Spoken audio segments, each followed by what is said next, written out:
신앙생활을 하다 보면 처음 가졌던 뜨거운 마음이 점점 식어지고 어느 순간 하나님과의 거리가 멀어졌다는 것을 깨닫게 될 때가 있습니다.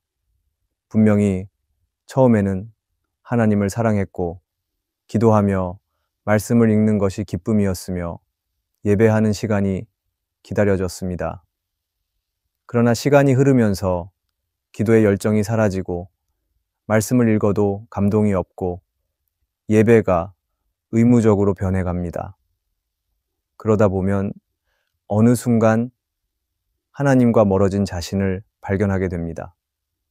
그런데 하나님과 멀어지는 것은 어느 날 갑자기 일어나는 일이 아닙니다. 서서히, 그리고 거의 알아차리지 못할 정도로 천천히 일어납니다. 처음에는 작은 변화처럼 보이지만 점점 신앙이 무뎌지고 결국에는 하나님과의 관계가 끊어지는 지경에 이르게 됩니다. 문제는 이런 변화가 너무도 자연스럽게 다가오기 때문에 본인이 하나님과 멀어지고 있다는 사실을 인지하지 못하는 경우가 많다는 것입니다. 오늘은 하나님과 멀어지는 사람들의 결정적 특징을 살펴보면서 우리의 신앙을 돌아보고 하나님과 더욱 가까워지는 길을 찾고자 합니다. 지금 내 모습은 어떤지, 나는 하나님과의 관계 속에서 어디에 서 있는지 깊이 점검하는 시간이 되기를 바랍니다. 하나님과 멀어지는 사람의 첫 번째 특징은 영적인 나태함과 무관심입니다. 신앙생활은 단순한 종교적 활동이 아니라 하나님과의 인격적인 관계 속에서 이루어지는 삶입니다. 그런데 시간이 지나면서 그 관계를 지속적으로 유지하고자 하는 열정이 식어버리면 하나님과의 거리도 점점 멀어질 수밖에 없습니다.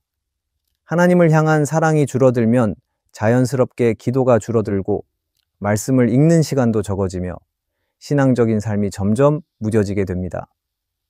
처음에는 작은 변화처럼 보일지 모르지만 이런 상태가 지속되면 결국 하나님과의 친밀한 교제는 약해지고 신앙은 생명력을 잃어버리게 됩니다. 그런데 영적인 나태함은 어느 날 갑자기 찾아오는 것이 아닙니다. 보통은 바쁘다는 이유로 기도를 미루고 피곤하다는 핑계로 말씀을 읽지 않으며 일상의 문제들이 신앙보다 더 중요한 것처럼 여겨지는 순간부터 시작됩니다. 그렇게 하루, 이틀을 보내다 보면 점점 하나님을 찾는 시간이 줄어들고 신앙의 핵심이었던 기도와 말씀과 예배가 점점 뒤로 밀리게 됩니다. 이렇게 영적인 태만이 지속되면 하나님을 향한 마음이 점차 식어버리고 신앙생활이 부담스럽거나 의무적으로만 느껴지는 상태에 이르게 됩니다. 영적인 무관심은 신앙이 단순한 종교적 행위로 전락하는 중요한 원인이 됩니다. 하나님과 동행하는 삶은 기쁨과 감격으로 가득 차야 하는데 점점 그 감격이 사라지고 하나님께 대한 기대감도 줄어듭니다. 기도를 해도 응답이 없을 것 같고 말씀을 읽어도 감동이 없으며 예배를 드려도 습관적인 의식처럼 느껴질 때가 있습니다. 하지만 그 상태를 방치하면 신앙은 점점 더 깊은 무기력 속으로 빠지게 됩니다. 하나님을 의지하는 삶이 아니라 세상의 가치와 방법을 의지하는 삶으로 흘러가게 됩니다. 팀 켈러는 그의 책 기도에서 이렇게 말합니다. 하나님과의 관계에서 가장 위험한 것은 급작스러운 단절이 아니라 서서히 조용히 멀어지는 것입니다.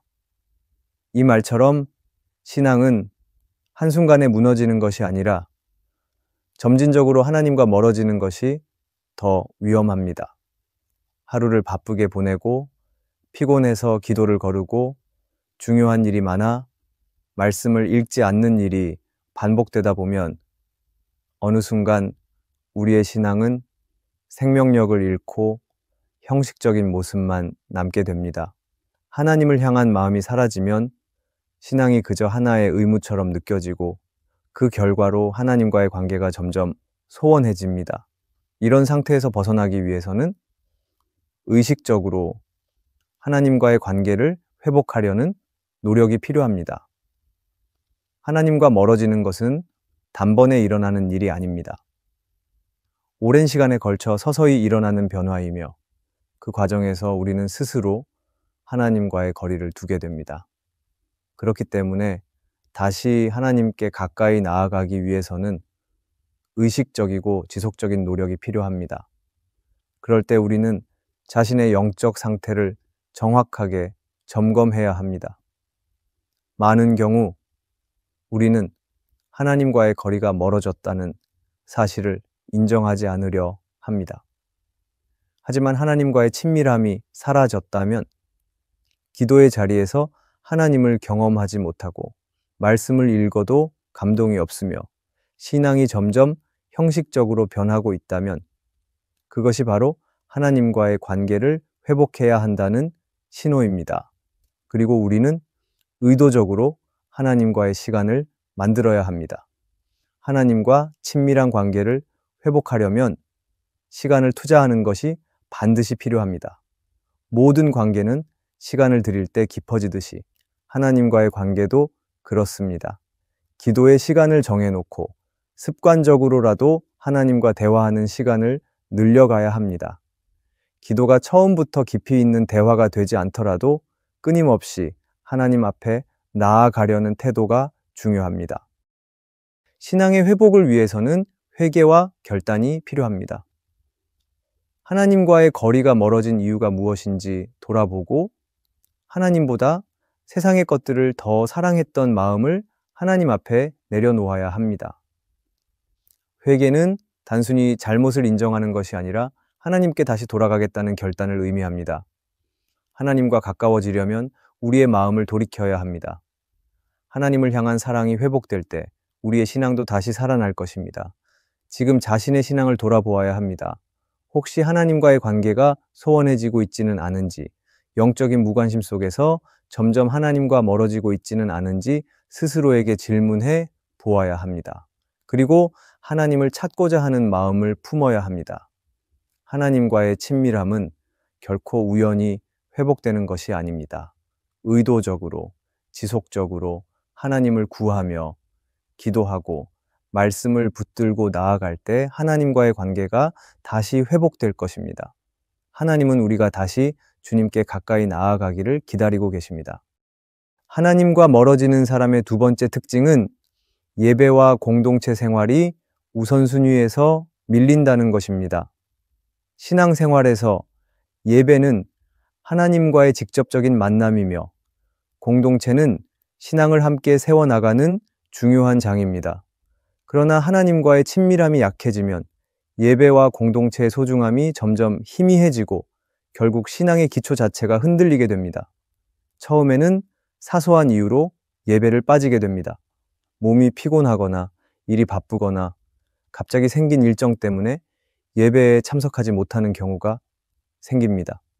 하지만 이런 일이 반복되면 점점 예배를 소홀히 여기게 됩니다. 예배를 빠진다고 해서 당장 큰 변화가 느껴지지 않기 때문에 점차 예배를 드리지 않는 것이 익숙해지고 나중에는 예배의 필요성을 느끼지 못하는 상태까지 이르게 됩니다. 예배는 단순한 종교적 의식이 아니라 하나님을 만나고 하나님께 나아가는 거룩한 시간입니다. 하나님은 예배를 통해 우리에게 말씀하시고 우리의 영혼을 새롭게 하시며 성령을 통해 우리를 변화시키십니다. 그러나 하나님과의 관계가 약해지면 예배의 의미가 점점 줄어듭니다. 예배가 기쁨과 감격의 시간이 아니라 의무적이고 습관적인 행위처럼 느껴집니다. 찬양을 해도 마음에서 우러나오는 감사가 없고 기도를 해도 형식적으로 하게 되며 말씀을 들어도 감동이 없습니다. 예배의 본질을 잃어버린 상태가 되는 것입니다. 그리고 예배만이 아니라 공동체 생활에서도 점점 멀어지게 됩니다. 신앙은 절대 혼자 유지될 수 없는 것입니다. 신앙은 함께하는 공동체 안에서 더욱 성장하고 믿음의 사람들과 함께할 때 더욱 견고해집니다. 그런데 하나님과 멀어지는 사람들은 점차 공동체에서도 멀어지게 됩니다. 신앙의 교제가 부담스럽고 믿음의 대화를 나누는 것이 불편하게 느껴지며 결국에는 공동체의 자리에서 스스로를 배제하게 됩니다. 처음에는 바빠서 혹은 피곤해서 공동체 모임에 참석하지 않지만 시간이 지나면 점점 공동체에 대한 애정이 사라지고 신앙을 함께 나누는 것이 더 이상 중요하게 느껴지지 않게 됩니다. 공동체에서 멀어지는 사람들은 신앙이 개인적인 영역으로 축소되면서 점점 신앙이 연약해집니다. 함께 찬양하고 함께 기도하며 함께 말씀을 나누는 시간 속에서 우리의 신앙은 세워지고 하나님을 향한 사랑도 더 깊어집니다. 하지만 공동체를 떠나 혼자 신앙을 지키려 하다 보면 결국 믿음은 점점 무너질 수밖에 없습니다. 하나님과의 관계가 약해지면 우리는 예배의 자리에서 떠나고 공동체에서 멀어지는 방향으로 가게 됩니다. 예배가 삶의 우선순위에서 밀려나고 신앙 공동체를 등지게 되면 결국 영적인 메마름이 찾아옵니다. 처음에는 큰 차이를 느끼지 못할 수도 있지만 시간이 지나면서 우리의 신앙이 점점 무너지고 있다는 것을 깨닫게 됩니다. 하나님을 예배하는 기쁨이 사라지고 신앙이 점점 형식적인 것으로 변하며 영적인 생명력이 점점 사라지게 됩니다. 예배와 공동체가 신앙의 중심에서 멀어지는 것은 단순한 일정을 조정하는 문제가 아닙니다. 그것은 영적인 건강 상태를 보여주는 중요한 신호입니다. 예배를 사모하는 마음이 식어졌다면, 공동체에서 점점 멀어지고 있다면 그것은 단순한 생활 패턴의 변화가 아니라 하나님과의 관계가 약해지고 있다는 경고입니다. 이 문제를 해결하기 위해서는 의식적으로 예배의 자리를 지키고 공동체 안에서 신앙을 나누려는 노력이 필요합니다. 예배를 우선순위에 두고 하나님의 임재를 간절히 사모해야 합니다. 또한 믿음의 형제 자매들과 함께 신앙을 나누고 서로를 격려하며 함께 성장하려는 태도가 필요합니다. 예배와 공동체는 우리의 신앙을 지키고 성장시키는 중요한 축입니다. 혹시 예배의 감격이 사라지고 공동체와의 교제에서 멀어지고 있다면 지금이 하나님께 다시 돌아갈 때입니다. 하나님은 우리를 예배의 자리로, 공동체의 자리로 부르고 계십니다. 예배와 공동체를 회복할 때 하나님과의 관계도 다시 회복될 것입니다. 하나님과 멀어지는 사람의 세 번째 특징은 교만해지고 자기의를 앞선다는 것입니다. 하나님과 멀어지는 사람들의 특징 중 하나는 교만이 점점 커지고 자기의를 앞선다는 것입니다. 신앙이 깊어질수록 우리는 더욱 하나님을 의지해야 하지만 하나님과의 친밀함이 약해지면 반대로 자신의 힘과 경험을 더 의지하게 됩니다. 신앙의 초기에 겸손하게 하나님을 찾던 사람이 점점 자신의 의를 앞세우고 하나님보다 자신을 더 신뢰하게 될 때 영적 교만이 생겨나며 이는 하나님과의 관계를 멀어지게 만듭니다. 교만은 하나님과 우리 사이를 가로막는 가장 큰 장애물입니다.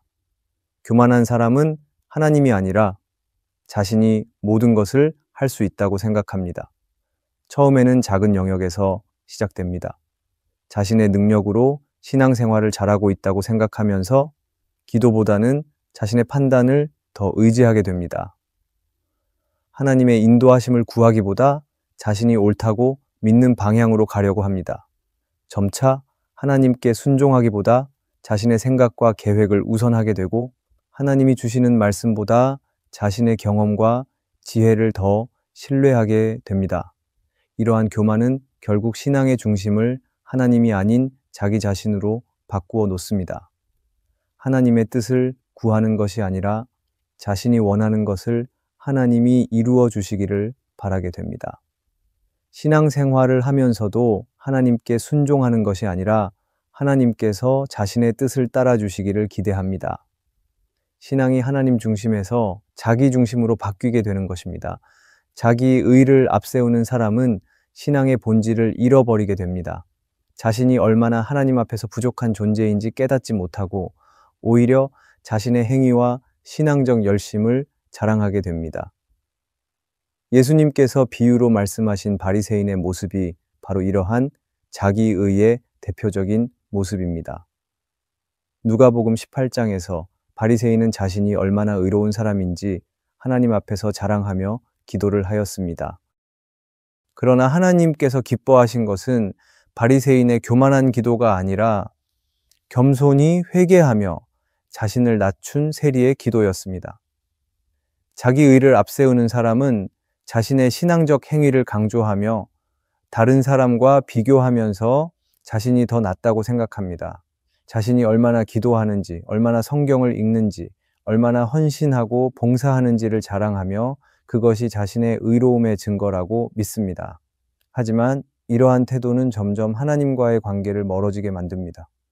자기 의가 강한 사람은 회개할 줄 모릅니다. 자신의 잘못을 인정하지 않고 오히려 다른 사람의 잘못을 쉽게 지적합니다. 다른 사람의 신앙을 평가하고 자신이 더 나은 신앙을 가지고 있다고 생각합니다. 그러나 정작 하나님 앞에서는 자신의 죄를 돌아보지 않습니다. 회개하는 것이 아니라 자신이 이미 충분히 의롭다고 여기면서 하나님 앞에서 겸손히 엎드리지 않습니다. 교만한 사람은 결국 기도의 자리에서도 하나님께 진실하게 나아가지 못합니다.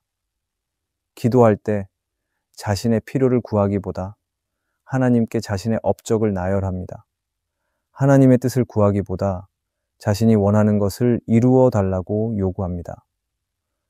하나님과의 대화가 아니라 자신을 높이는 시간이 되어버리는 것입니다. 그리고 하나님께 응답받지 못하면 실망하고 점점 기도에서 멀어지게 됩니다. 이러한 상태에서 벗어나기 위해서는 무엇보다 먼저 자신의 교만을 깨닫고 하나님 앞에서 겸손히 엎드리는 것이 필요합니다. 하나님과 가까이 지내는 사람들의 특징은 겸손입니다. 겸손한 사람은 자신의 부족함을 인정하고 하나님의 은혜 없이는 아무것도 할 수 없음을 고백합니다. 하나님 앞에서 자신을 낮출 때 하나님께서는 그를 다시 높이시고 은혜를 부어주십니다. 우리는 하나님과 멀어지지 않기 위해서는 마음을 늘 살펴야 합니다. 내 생각과 경험을 신뢰하기보다 하나님의 말씀을 더욱 붙들어야 합니다. 내 신앙을 자랑하기보다 하나님 앞에서 더욱 겸손하게 엎드려야 합니다. 내 뜻을 이루기 위해 기도하기보다 하나님의 뜻을 구하는 기도를 해야 합니다. 지금 자신의 마음을 돌아보아야 합니다. 혹시 하나님보다 내 생각과 판단을 더 신뢰하고 있지는 않은지, 혹시 나도 모르게 신앙생활을 하면서 자기 의를 앞세우고 있지는 않은지 점검해야 합니다. 하나님은 겸손한 자를 기뻐하시며 겸손한 자에게 은혜를 베푸십니다. 교만은 하나님과의 관계를 멀어지게 만들지만 겸손은 하나님과의 관계를 더욱 친밀하게 만들어줍니다. 하나님께서는 우리가 교만에 빠지지 않고 겸손한 마음으로 하나님을 의지하며 살아가기를 원하십니다. 자기 의의를 내려놓고 하나님 앞에서 우리의 연약함을 인정할 때 하나님과의 관계는 다시 회복될 것입니다. 하나님과 멀어지는 사람의 네 번째 특징은 감사가 사라지고 불평이 많아진다는 것입니다. 신앙생활은 하나님께 받은 은혜를 기억하고 감사하는 삶입니다. 하지만 감사의 마음을 잃어버리면 하나님과의 관계도 점점 소원해집니다. 감사는 신앙의 기초이며 하나님과의 친밀함을 유지하는 중요한 요소입니다. 반면 불평과 원망은 우리의 시선을 하나님이 아닌 문제와 결핍에 집중하게 만들며 결국 하나님과 멀어지는 결과를 가져옵니다. 감사가 사라지는 이유는 여러 가지가 있습니다. 삶에서 크고 작은 어려움을 겪을 때, 원하는 대로 일이 풀리지 않을 때, 기도 응답이 지체될 때 우리는 쉽게 불평하게 됩니다. 처음에는 작은 불만에서 시작되지만 점점 더 하나님을 신뢰하지 못하는 마음으로 이어지게 됩니다. 왜 하나님은 나에게 이런 상황을 허락하셨을까? 왜 내 기도에는 응답하지 않으시는 걸까? 나는 이렇게 노력하는데 왜 상황이 나아지지 않는 걸까? 하는 생각들이 마음을 가득 채우게 됩니다. 그렇게 되면 점점 하나님을 향한 믿음이 약해지고 감사보다 원망과 불만이 먼저 나오게 됩니다. 감사는 모든 상황 속에서 하나님을 신뢰하는 마음에서 나옵니다. 그러나 하나님과 멀어질수록 우리는 감사할 이유보다 불평할 이유를 먼저 찾게 됩니다. 감사는 우리의 시선을 하나님께 향하게 하지만 불평은 우리의 시선을 환경과 문제에 집중하게 만듭니다. 감사가 충만한 사람은 하나님께서 주신 작은 은혜도 소중히 여기지만 불평이 많은 사람은 하나님께서 주신 큰 은혜도 당연하게 여깁니다. 이스라엘 백성의 모습이 좋은 예입니다. 출애굽한 이스라엘 백성은 홍해가 갈라지는 기적을 경험하고 하늘에서 만나를 내려주시는 하나님의 은혜를 체험했습니다. 그러나 그들은 곧 감사보다 불평을 더 많이 하게 되었습니다. 마실 물이 없을 때, 먹을 것이 부족할 때, 원하는 대로 상황이 풀리지 않을 때마다 하나님을 원망하며 불평했습니다. 결국 이러한 불평의 태도는 하나님과의 관계를 단절시키고 약속의 땅에 들어가지 못하는 결과를 가져왔습니다. 불평은 하나님을 신뢰하지 않는 마음에서 나오는 것이며 그것이 쌓이면 결국 하나님과의 관계를 멀어지게 만듭니다. 팀 켈러는 왕의 십자가에서 이렇게 말했습니다. 하나님을 신뢰하는 사람은 감사할 이유를 찾고 하나님을 신뢰하지 않는 사람은 불평할 이유를 찾습니다. 감사는 우리의 영혼을 하나님께 연결하는 중요한 신앙의 태도입니다. 하지만 감사가 사라지고 불평이 많아지면 우리의 믿음은 점점 흔들리게 됩니다. 감사가 없는 신앙은 결국 하나님과의 친밀함을 유지할 수 없고 하나님을 신뢰하는 삶도 불가능해집니다. 감사를 잃어버리면 신앙의 기쁨도 사라지게 됩니다. 하나님과 동행하는 삶이 무겁고 부담스럽게 느껴지며 신앙이 기쁨이 아니라 의무로 변질됩니다. 처음에는 하나님께 감사하며 살던 사람이 시간이 지나면서 감사할 이유를 찾지 못하게 되면 신앙이 점점 식어갑니다. 그리고 결국 하나님께 대한 사랑과 열정도 잃어버리게 됩니다. 감사를 회복하는 것이 하나님과의 관계를 회복하는 중요한 열쇠입니다. 하나님께서는 우리에게 항상 감사하는 삶을 살라고 말씀하십니다. 하나님께서는 우리가 모든 상황 속에서 감사하기를 원하십니다. 그런데 감사는 억지로 만들어내는 감정이 아닙니다. 감사는 하나님을 신뢰하는 태도에서 나옵니다. 모든 것이 내 뜻대로 되지 않더라도 하나님께서 선하게 인도하실 것을 믿고 감사하는 것입니다. 감사를 회복하기 위해서는 먼저 우리의 시선을 문제에서 하나님께로 돌려야 합니다. 그리고 하나님께서 이미 나에게 베푸신 은혜를 기억하는 것이 중요합니다. 과거에 하나님께서 나에게 어떻게 역사하셨는지, 지금까지 나를 어떻게 인도하셨는지를 돌아보는 것입니다. 그러다 보면 우리는 여전히 하나님께 감사할 이유가 많다는 것을 깨닫게 됩니다. 감사가 회복되면 신앙도 회복됩니다. 하나님을 향한 사랑이 다시 뜨거워지고 하나님과의 관계가 더 친밀해집니다. 반면 불평이 지속되면 신앙이 점점 메마르고 하나님과 멀어지게 됩니다. 오늘 자신의 삶을 돌아보아야 합니다. 나는 감사하는 삶을 살고 있는가? 아니면 불평하는 삶을 살고 있는가? 불평이 많아지고 있다면 그것이 하나님과 멀어지고 있다는 신호임을 깨닫고 다시 감사를 회복해야 합니다. 하나님은 우리가 불평 속에서 사는 것이 아니라 감사 속에서 살기를 원하십니다. 지금 이 순간부터라도 감사의 태도를 회복하고 하나님께서 주신 은혜를 다시 기억하며 하나님과의 관계를 새롭게 하기를 바랍니다. 하나님을 신뢰하며 감사할 때 하나님과의 거리는 다시 가까워질 것입니다. 하나님과 멀어진다는 것은 단순히 감정적인 거리를 의미하는 것이 아닙니다.